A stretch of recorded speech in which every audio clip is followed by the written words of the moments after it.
and welcome back to another edition of Veterans Forum. My name is Rebecca Jennings. I'm the Veterans Agent for the town of North Attlborough. Today we have a couple of guests that we wanted to highlight, and they are from Brook Haven Hospice. Welcome. Thank you. Thank you. So our first guest is Mary Beth Kowalik. Kowalik. I knew I'd mess that up. And then we have a veteran coordinator from Veteran Community Coordinator. Am I messing that up? Yes, I am the volunteer coordinator. You're a volunteer coordinator. And your name is Nicole Ersch. Yes. So we're going to kind of just dive right in, Mary Beth. And can you give us a little bit of background on your history and how you came to work in this organization and what you do?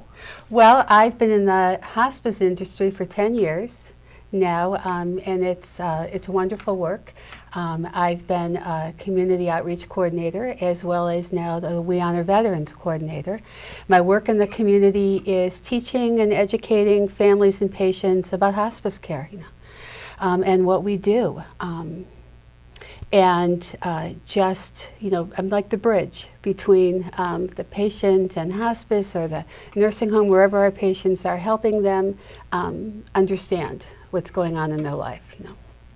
And how long have you been in this industry? For 10 years. For 10 years. Mm-hmm. That must be very rewarding. It is, and honestly, I really never saw myself doing this, but now I can't see myself doing anything but this, because it's something so needed for our patients and families, and it's just a very wonderful, special way of caring, and it's like the more you do, the more you want to do to help people. I agree. I feel the same way about our veterans and our widows within the community. So what exactly is hospice care? Many of our folks in our community may have an old way of thinking of what hospice is. However, in the last several years, things have changed enormously. And so could you tell our audience a little bit about the hospice? Absolutely. Hospice years ago was for that patient who was at the very end. And oftentimes you do hear from our families, and they are at the very end. But it's now for anyone who's facing a life-limiting illness that is not responding to treatments and not going to get better. Then we take our focus from curative care to comfort care. And we focus on quality of life, enhancing the quality of life for that patient, and our focus is on living. And what we can do to make whatever time that person has, because we really don't know what that is, the best that we can for them. Sometimes our patients are in pain. So that's part of keeping them comfortable. But pain isn't always physical. It can be emotional. It can be spiritual as well. So that's part of the quality of life piece, is we work as a team. And so we have our nurse who would take care of the clinical and physical needs. We have a social worker to help with the emotional support. And we have a chaplain to help with the spiritual support, because people experience pain in many, many different ways. We also have a hospice aide who would come in and take care of the personal needs. And we have our hospice volunteers, who I think are the heart of our hospice team. And they are there to just provide care, support, sitting with them. And so all those people on the team, we work together, and that's why we can say we can look at the person and meet and help with that quality of life, because we're meeting those needs in many different ways. We also, oftentimes that question is asked, well, is hospice a place? Where is your hospice? And hospice is, we come to wherever our patients are. We provide this level of care, whether they're in their homes, whether they're in a nursing home, assisted living, wherever they are, we come to you and bring our whole team with us. Well, it's got to bring the individual a lot of comfort to be able to be around their things and their pictures and. It truly does. And the other piece that we do is our veteran program too, which we'll talk about. Yes. And just hearing a song or looking at a picture, just being able to take whatever going on with that person, because everything is based on that patient's needs. So whatever is going on with that person at the time, that's our mission at Brook Haven Hospice, is to meet the individual needs of our patients, and we do that in so many different ways. And like you said, really listen to them. You have to. We really have to. We have to hear their story, and remind them. And whether it's through a song or a picture or anything like that, we figure out a way to embrace what is going on, so we can focus on enhancing who they are. We concentrate on the person, not the disease, which is really probably the best way to Absolutely. Understand that is we can't change what's going on, but we can take the person and focus on them. And that's a wonderful way to look at it. So you mentioned just a few minutes ago about how you honor our veterans, and I know this is a wonderful program that you offer, the We Honor Veterans program, and I would love for you to tell our audience a little bit absolutely. about this program and all the fantastic things that you do in it. There are so many wonderful parts to it. We partner with the We Honor Veterans program, and that's a collaboration between the National Hospice and Palliative Care Organization and the VA. Got together to bring the best end-of-life care that we can to our veterans and their families, and really embrace those very unique needs that they have. And it's one of the, like I said before, one of the more you do, the more you want to do. We identify who our veteran patients are at the very beginning when we meet them, and we hear their story, and we find out, what their job was, what their military experience was. For some it was great, and for some it wasn't. And we want to find out, what those very special needs were. Were they exposed to anything during their service? Yes. What is there any PTSD? The post-traumatic stress symptoms. Is there any service-related exposure concerns? And then we say, how does this impact how I will take care of this person? So we teach our staff to embrace and learn about what came out of each war, what we need to do to, again, meet those very, very special needs. So you educate your staff Absolutely. about military culture. Absolutely, we do. And we honor every one of our veteran patients and their family members too. And if they have a spouse who has passed away, we honor that spouse as well. And it's it's all about saying thank you. Thank you for your service to our country. And we do it in any way the family wants. We do it by the bedside. Some people like to invite the family over for it. But it's all about saying thank you for their service. You mentioned, actually, when we were talking outside about that you had penned one of the veterans recently? I did. Well, we do it ongoing. You do it ongoing. Yes. I met with a family even last night and thanked the Vietnam veteran and awesome. Let him tell his story. And, our veteran patients tell us that they were told, go home, take your uniform off, and don't talk about anything. Right. And they haven't. And then as they're in this new journey of their life, they want to talk. And we're there to help them do that.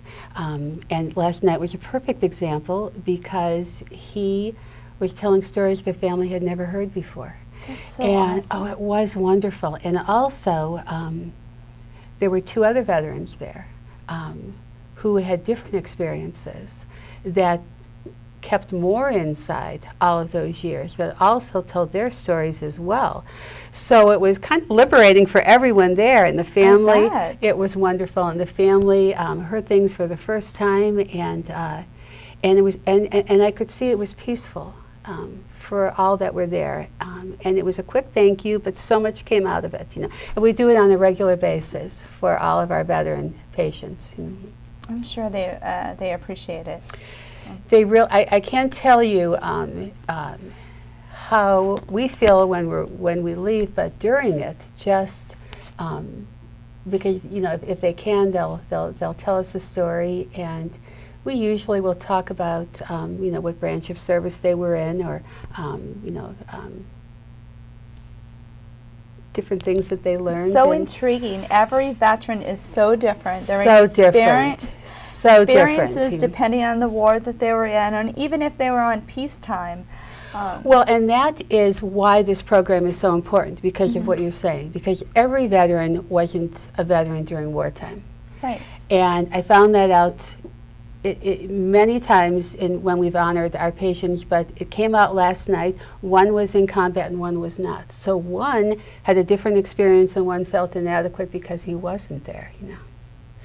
And just being able to talk about it, I think, was peaceful to him. You know, I have a story with a Korean War veteran who, when I went over to honor him, he said, I wasn't even in Korea. He said, I wasn't even there. I'm not worthy of your doing this. We get that all the time in our office. I'm sure you do. And so I sat down with him and I said, well, what was your job? You know, what did you do? And he, for the first time in many years, told his story, and the family was hearing it for the first time. They were asking questions. They were feeling a part of it. He sat up. We pinned him. We presented a certificate to him. And by the time we were finished, he was sitting up and smiling. And his wife called me a few weeks later and said he had passed away, but he was finally at peace.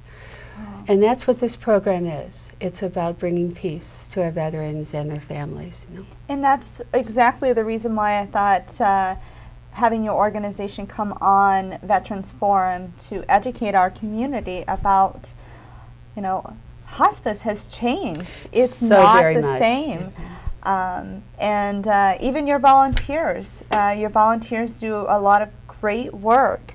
Nicole, can you tell us a little bit about your background and the role that you play within Brook Haven? Sure. So I'm a recent college grad, so I've only been working in the hospice industry for about 7 months now, and I'm the volunteer coordinator. So my job is to recruit, train, and maintain volunteers, whether they are going to be veteran volunteers or non-veteran volunteers.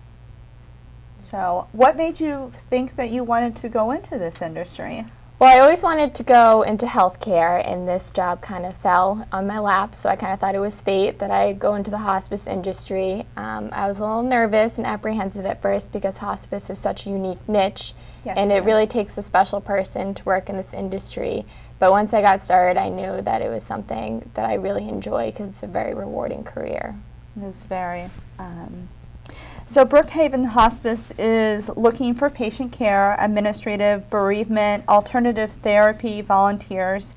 Can you give us a general overview of what these volunteers might do in each of these positions?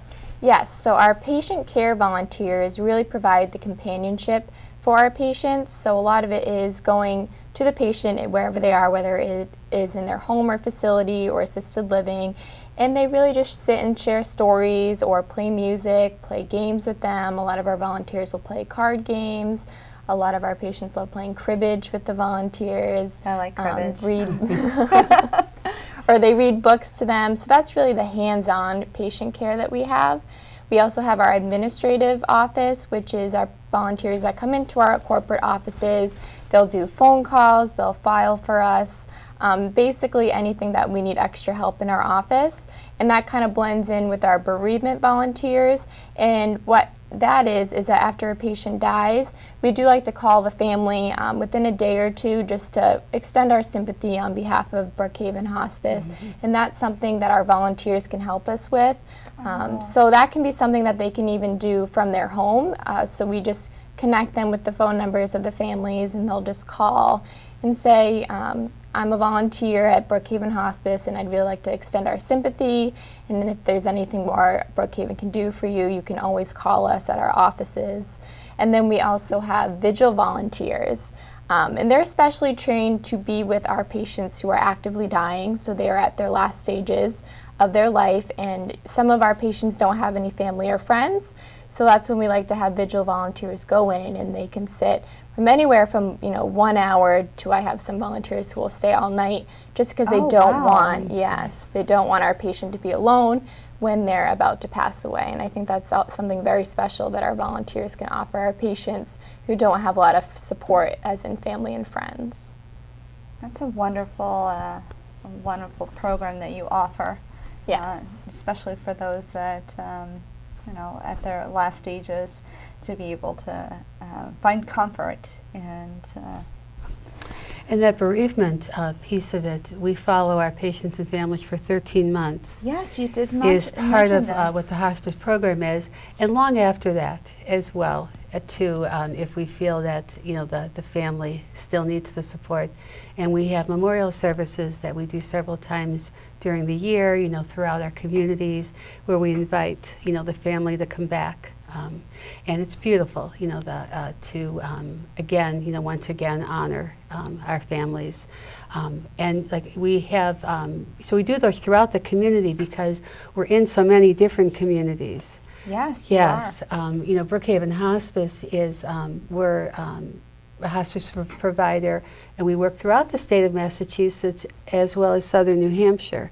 But we have offices in Framingham, Worcester, Middleborough, and North Andover. So we're a little spread out, which is great, and we'll be having throughout this year memorial services throughout the different communities. You also did mention that you utilize the vet centers too. We do, very much so. We work very closely with the VA and the different vet centers, with the social workers there, and the clinical managers, and oftentimes the referrals to us come from the VA, and then we have that connection, and we can, and even if we don't, because we work in the communities, we will work with them for extra support and help. And our widows and widowers can actually receive at no cost counseling through the veterans, the vet centers, and of course our veterans have that opportunity too. So it's nice that you build that partnership. Well, and that's what I said at the beginning when we were talking about that. It is absolutely a partnership, and there's so much available for the veteran. Hospice is a covered, it's a benefit that is covered for anyone under Medicare and most private insurances. We'll cover all of what we talked about, having that whole team of caregivers come in, throughout the process. For the veteran, there's so much more because they too can have, Medicare, their insurances can cover the hospice piece, and then there's so much more available to them if they want to stay in their home with aid and attendance.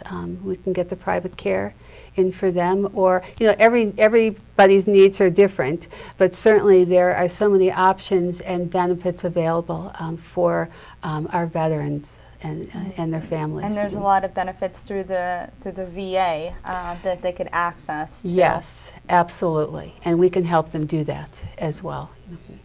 Awesome.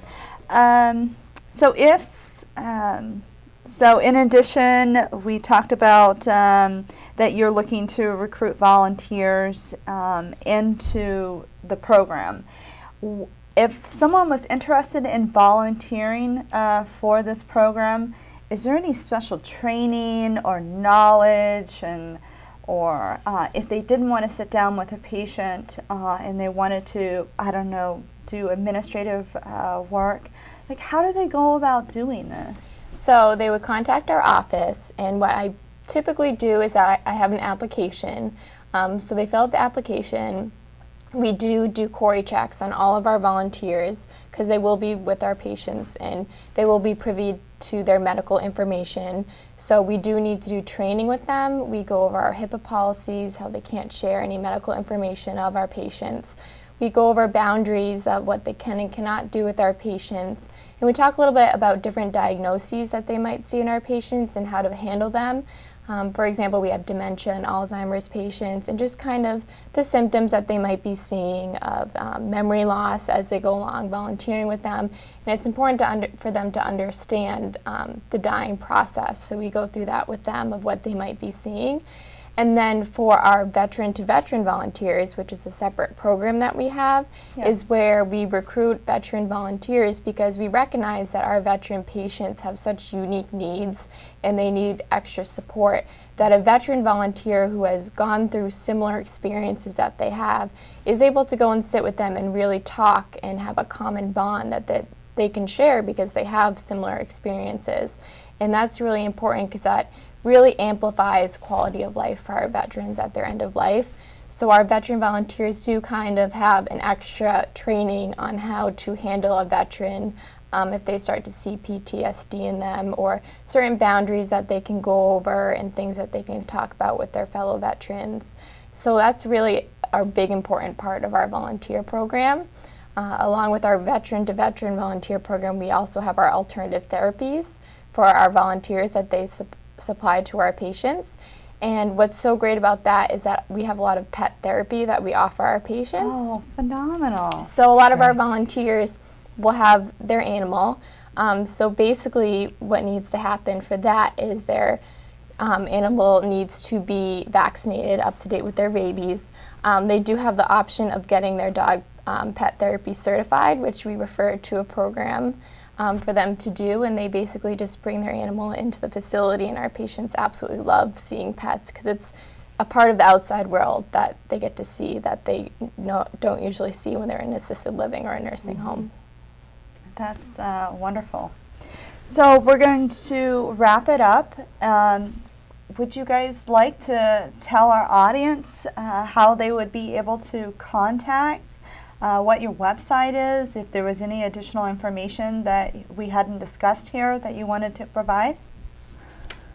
Well, we'll put up a phone number at the end. It's 855-820-4801 is the number that you can call, and that number goes into our main office for questions, if you want to talk about volunteering, or if you want to just have us come out and have an informational meeting, where we do many of those, just to talk about what's going on and what the concerns are, and to see if the loved one is appropriate for hospice care. We also, one of the other things that we offer is we are all being certified in honoring choices. So we can help with helping someone, put their, figure out their life and with their advanced directives, what they want, what they don't want. And that's all part of what we offer as well. I was so excited that you guys came on the show. There's a lot of great information. Thank you for having us. Thank you so much for coming on. I want to thank you again for joining Veterans Forum, and stay tuned. Next month we'll be highlighting another organization and all the wonderful benefits that are available, not only to our veterans but to our widows. Thank you so much.